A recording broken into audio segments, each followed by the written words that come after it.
자, 가능길 갈게.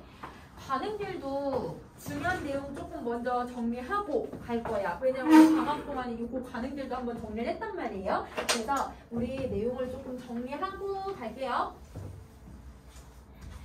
자, 여러분 어디 정리하시냐면 그쪽 옆에, 본문 옆에다가 조금 정리해 주시면 될 것 같아요. 얘는 아까 모란보다는 좀 정리하게 적으니까. 자, 첫 번째. 여러분 율격을 사용을 하는데요. 이 율격에 대해서 정리해 봅시다. 율격의 개념이 뭐지 얘들아? 뭘 만들어내는 거야? 운율 만들어내는 격식. 그래서 여러분 운율을 만들어내는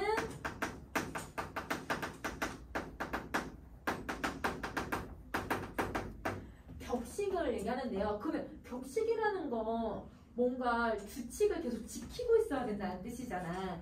그러면 여러분 율격이라고 하는 건 뭔가 규칙을 만들어내는 어떤 운율의 규칙을 얘기하는 거구나 라고 생각을 해주시면 되는데 여기서는 선생님이랑 민요적 율격을 살펴볼 거예요. 근데 이 민요적 율격은 다른 말로 뭐라고도 부르냐면 전통에서 많이 쓰이고 민요에서 쓰이는 거니까 전통적 율격이라고도 하고요. 민요는 이제 또 다른 말로 형식 정해져 있어. 규칙화되어 있어. 그래서 이러면 정해진 규칙이 있으니까 전형적 율격이라고 정리할 수 있을 것 같아. 이렇게 정리를 하자. 자, 그러면 이 작품에서 여러분 몇 음보가 들어가는지 얼른 한번 찾아볼까? 얘들아 이거 몇 음보예요? 3부. 그치. 그래서 여러분 여기서는 3음보를 사용을 하고 있다. 3음보가 나오고 여러분 글자 수를 계산해 봤더니 그립다 말을 할까? 7. 한이 그리워 5. 그래서 여러분 7호조를 사용을 하고 있구나. 이거 알 수 있는 거네.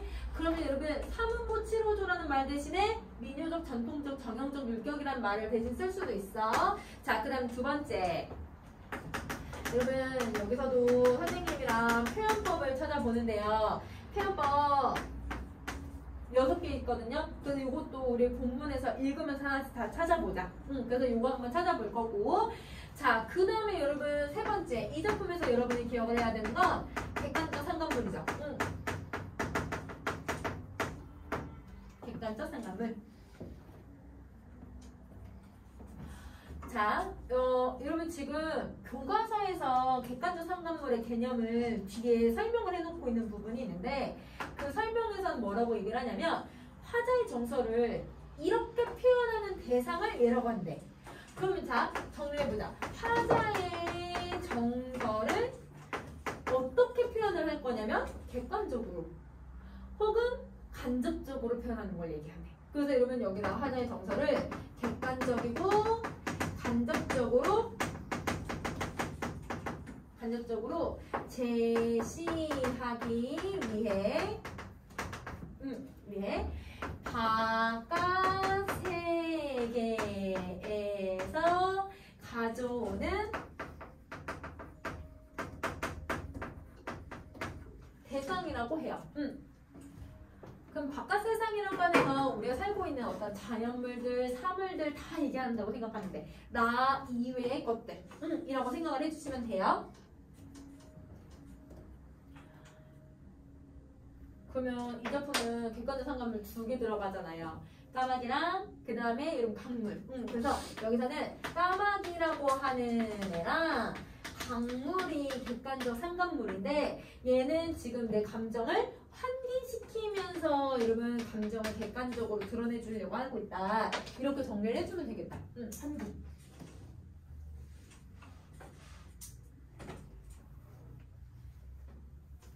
자, 그 다음에 네 번째. 여러분 우리 시상정리 방식을 한번 정리해볼게요.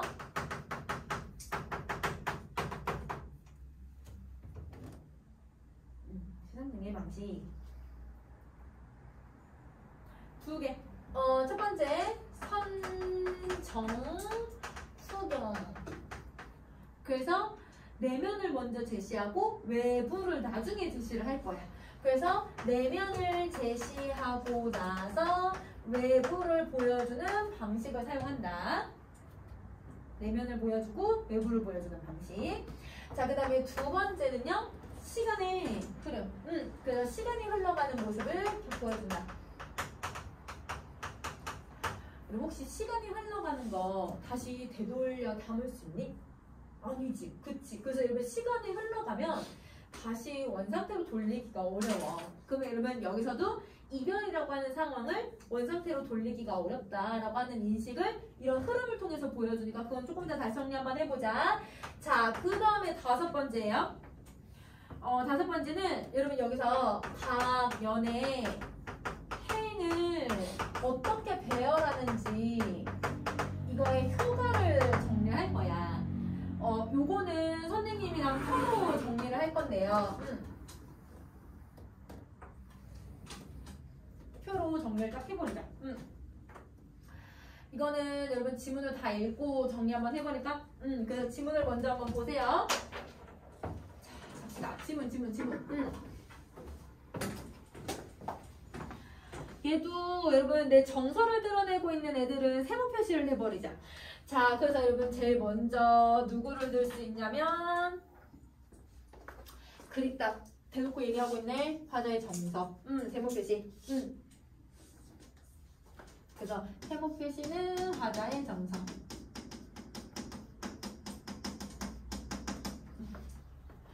그립다 말을 할까? 한이 그리워. 그럼 여러분 얘들아 말을 하니까 더 그립대. 그러면 여러분 내가 그리움의 감정을 가지고 있는데 말을 얘들 할까 말까 고민하고 있는 상황에서도 그리움을 느끼고 있다. 이렇게 생각을 하면 되는 거지. 자, 그러면 여기서 여러분 우리 표현법 하나 찾을 수 있을 것 같아요. 할까 하니. 그러면 여러분 지금 뭘 사용하고 있냐면 행간걸침을 사용을 하고 있네. 1번 행간걸침. 그러면 이 행간걸침을 사용을 하면 선생님이 여러분 앞부분의 내용을 강조한다고 했어요? 아니면 뒤에 잘라져 있는 부분을 강조한다고 했어요? 뒤에 거. 할까 하니 그리워라는 건 얘들아 하지 않았다는 뜻을 얘기하고 있으니까 할까 말까 고민하다가 결국 안 하고서 내가 그리워하고 있다는 거네. 그래서 여러분 행간걸침은 화자의 망설임을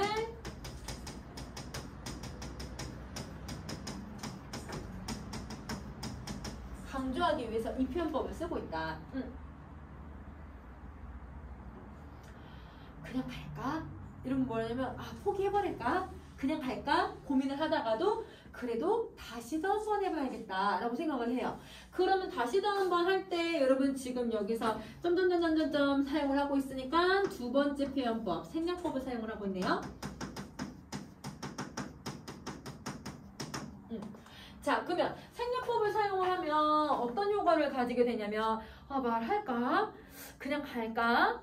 또 한 번 얘기를 한번 해볼까? 이 이변한 상황에 대해서 이런 미련을 갖는 화자의 모습을 보여주고 있을 것 같아. 그래서 여기서는 화자의 미련을 부각시키고 있다. 그러면 여러분 이게 화자의 미련과 망설임을 드러내고 있으니까 여기서도 화자의 정서를 찾아낼 수 있을 것 같아. 여기도 세모 표시를 한번 더 해줄까 얘들아? 다시도 한번 할 때 얘들아 여기에도 한번 정리해. 다시 세모 표시를 해줄게. 그러면 여기서는 정서가 두드러지게 나타나니까 이걸 우리는 선정이라고 하죠. 그러면 이 선정은 1년하고 2년에서 드러나고 있고요. 그러면 화자의 여러분 내면의 갈등과 내적인 상황을 보여주고 있다. 그래서 내적 갈등을 여기서 설명하고 있어요. 내적 갈등.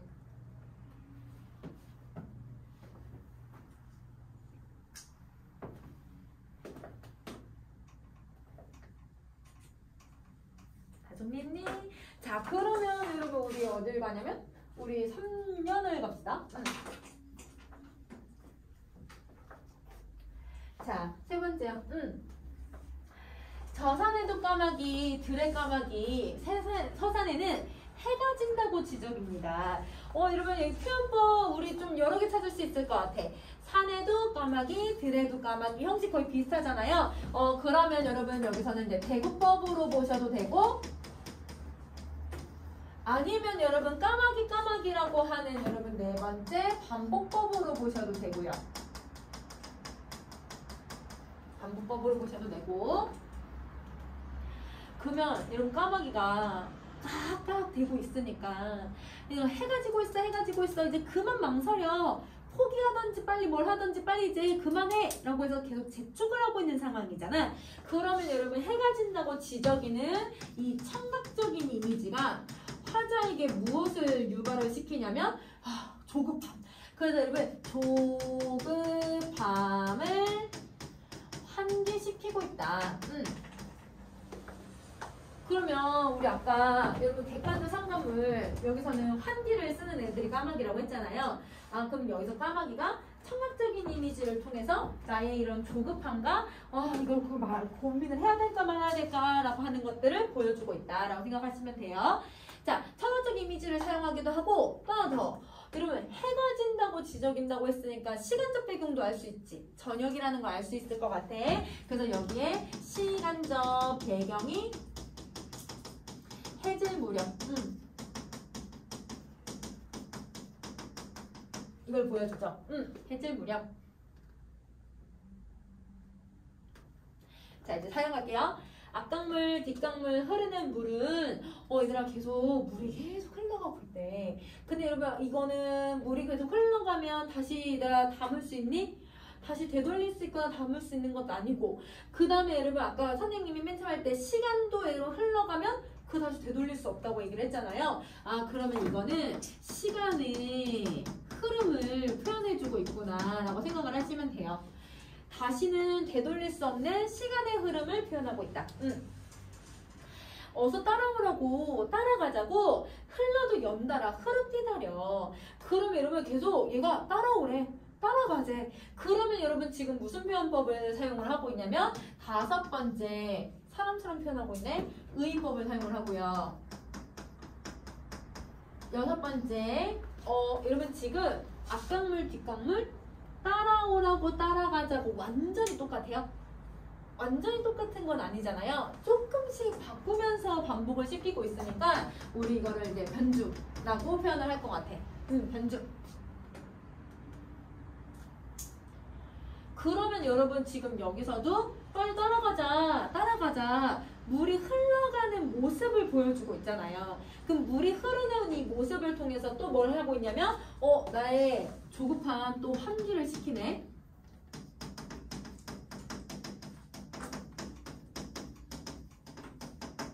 그래서 여러분 여기 있는 까마귀하고 강물이 나의 어떤 감정을 불러일으키게 만드는 여러분 객관적 상관물이라고 생각을 해주시면 되고, 이 객관적 상관물이 여러분 화자 바깥 세계에서 가지고 오는 거라고 했잖아요. 그럼 화자의 외부 상황은 모두 나를 재촉하는 거예요. 근데 나는 지금 망설이고 있어. 그러면 여기 3년하고 4년이 화자의 여러분 바깥 세계, 즉 여러분 외부를 보여주고 있는 거니까 이게 후경이에요.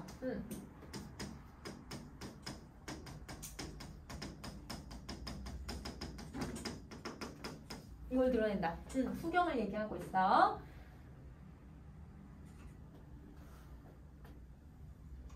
그러면 여러분 우리 흐르뛰다려만 다시 한번 볼게요.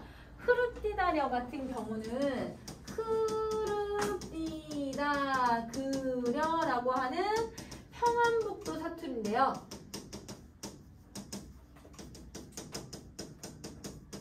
우리는 이거를 어떻게 생각해 주시면 되냐면, 왜 말을 줄였을까?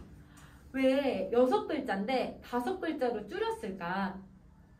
7호조 만들려고 한 거지? 그래서 얘가 7호조를 만들어내기 위해서, 운율을 형성하기 위해서 의도적으로 말을 준말을 시키고 있구나 라고 이렇게 정리를 해주시면 될 것 같아요.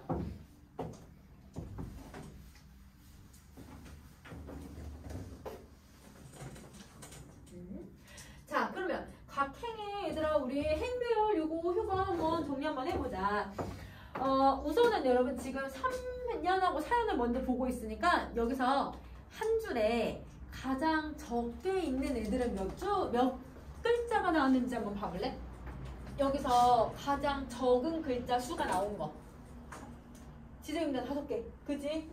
가장 많이 나온 건 여러분 7호조로 사용하니까 한 줄에 12자까지 그냥 가는 것 같아요. 그러면 여러분 이 3년하고 4년 뒷부분 이번에 같은 경우는 얘들아 한 행에 얘들아 한 5글자에서 12글자로 되어 있는 것 같아. 이걸 얘네들을 먼저 정리를 해버리자. 그리고 얘는 한 행에 몇 개의 음모까지도 가냐면요. 한 행에 하나, 둘, 셋 이러면 3개의 음모까지도 포함을 시켜요. 그래서 얘는 한 행에 3음보.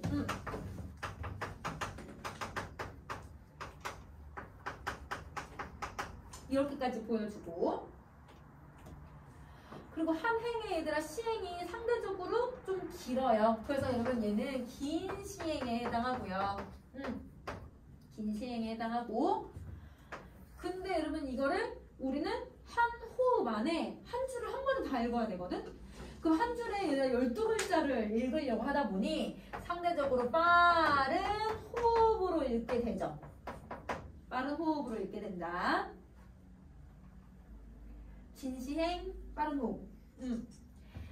자, 그러면 빠른 호흡으로 읽다 보니까 당연히 여러분 무슨 감정이 두드러지게 나타나냐면 조급함, 재촉 이런 상황이나 감정을 두드러지게 표현할 수 있을 것 같아.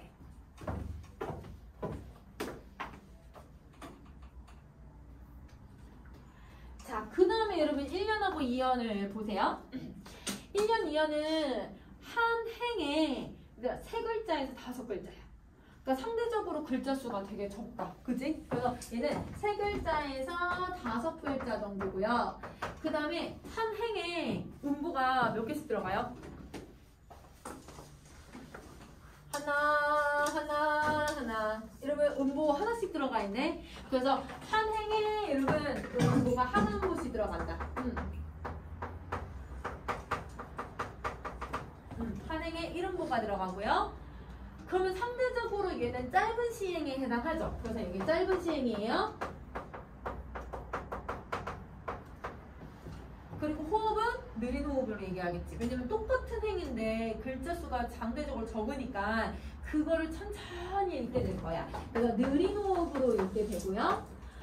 그러면 여러분 화자의 망설임과 미련의 감정을 좀 더 두드러지게 표현할 수 있을 것 같아. 그래서 맨 마지막에는 망설임, 미련. 망설임과 미련을 보여주고 있다.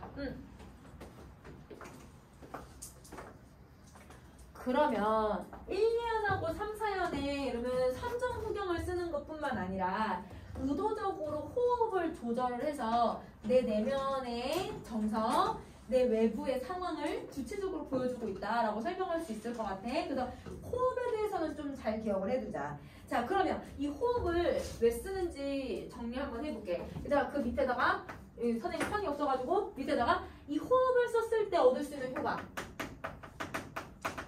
주경성. 왜냐면 내가 망설이고 내가 막 얘들아 재촉하는 이 조급함이 느끼고 있다라고 하는 걸 보여줄 수 있으니까. 자, 그 다음에 두 번째, 미련 때문에 떠나지 못하는 상황을 부각하기 위해서. 미련 때문에 떠나지 못하는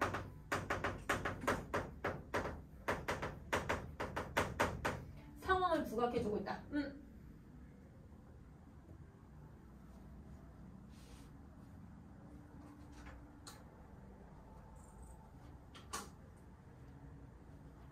자, 그러면 여러분 이 글의 주제는 우리 어떤 주제를 가지고 있을 수가 있냐면요. 6번 이별의 정한 한의 정서를 가지고 있네. 그래서 여러분 우리 김소원은 한의 정서를 드러내는 작가니까 이거 잘 드러낸다 라고 생각을 해주면 될 것 같아요. 그럼 여러분 사연에 어떤 음을 많이 써요? 사연에 물, 흐르는 물 따라 흘러도 연달아 흐르뜨자려 하면 상대적으로 리을을 많이 써.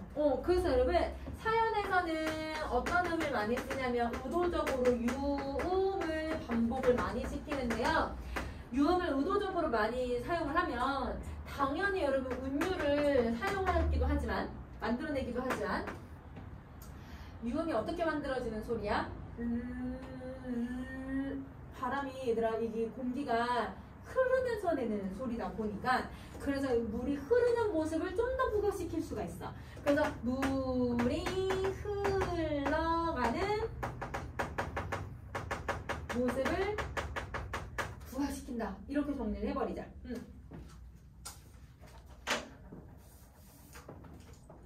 자, 빈칸 갈까요, 여러분? 10조. 자, 10조. 자, 여러분 하나 정서태도 가봅시다. 여러분 인과 이별해야 되는 상황에서 임을 뭐 하냐면 그리워하면서. 그래서 빈칸에 그리워하며. 그러면서 여러분 이별을 뭐 하냐면 망설이죠. 내가 진짜 이별을 해야 되나 말아야 되나 이런 것들을 고민을 하고 있다. 정리님? 그럼 자 이제 까마귀 가세요. 까마귀는 서산에서 해진다고 지적이면서 이별을 뭐 하냐면 재촉하는 애죠. 그러면 여러분 이별의 슬픔을 계속 불러일으키고 있으니까 우리 불러일으키면 환기라고 했었어. 그치? 자 이제 강물 가자. 강물은 따라오라고 하자에게 떠날 것을 어떻게 하냐면 재촉하는 애예요. 이제 따라가자. 나 따라와. 이제는 저 사람 포기하고 빨리 가자. 재촉을 하고 있고 하자에게 계속 심리적으로 갈등을 유발시키는 애라고 생각해 주시면 되죠. 갈등을 유발시킨다. 자, 그럼 이제 표 한번 다시 빈칸 채워보자. 여러분 1년에 1, 2년에는 선정, 그 다음에 후경. 선정, 후경. 그리고 내부, 외부. 이거 보여주고, 내부, 외부 보여주고. 자, 그 다음에 짧은 시행을 통해서 느린 호흡으로 망설임 보여주고, 긴 시행을 통해서 빠른 호흡으로 촉박함을 드러내주고 있다. 이러면 정리 다 됐네? 오케이. 그러면 이거 여러분 정리하시고 우리 잠깐 쉬었다가 수어 재개를 해볼까요?